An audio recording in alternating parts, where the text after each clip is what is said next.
द्वादश लिंगाख्य पाशुपाश विमोक्षण व्रत वर्णन। ऋषि बोले, हे सूत जी, आपके द्वारा पाशुपत के पाशुपाश विमोक्षण व्रत को सुना। अब प्राचीन काल में देवताओं के द्वारा उसका किस प्रकार अनुष्ठान किया गया, ये आप हमारे लिए कहिए। सूत जी बोले, पहले सनत कुमार ने शैलादि से पूछा था।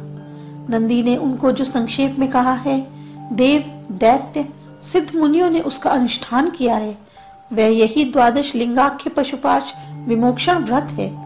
यह भोग, काम और मुक्ति को देने वाला है। 6 अंगों सहित वेद को मथ कर के इसको निकाला है। संसार रूपी वृक्ष के जीवों को मोक्ष देने वाला है। ब्रह्मा विष्णु ने भी इसका अनुष्ठान किया है।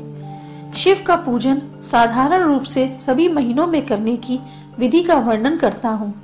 चैत्र में सोने की, वैशाख में वज्र की, ज्येष्ठ में मरकत मणि की, आषाढ़ में मुक्ता की, सावन में नीलमणि निर्मित, भादों में पद्य रागमयी, अश्विन में गोमेद की, कार्तिक में प्रवाल, मार्गशीर्ष में वैदूर्य की, पूष में पद्य राग की, माघ में सूर्यकांत मणि की, फागुन में स्फटिक मणि की लिंग मूर्ति बनाकर पूजा करें।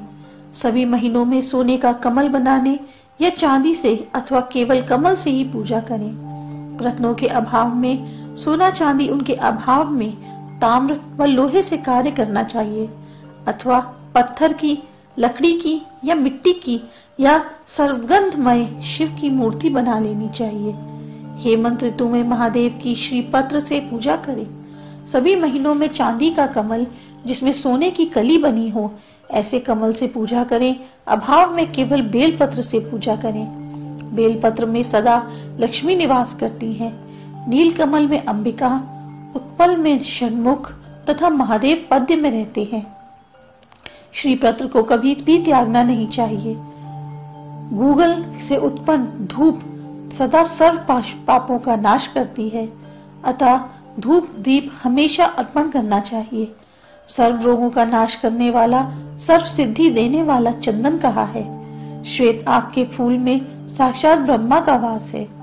कनेर में साक्षात मेधा, करवीर में गणाक्ष, वक में साक्षात नारायण, सर्व सुगंधित पुष्पों में गंगा जी निवास करती हैं। शुद्ध अन्न एक या अधिक आषाढ़ शक्ति से निवेदन करना चाहिए।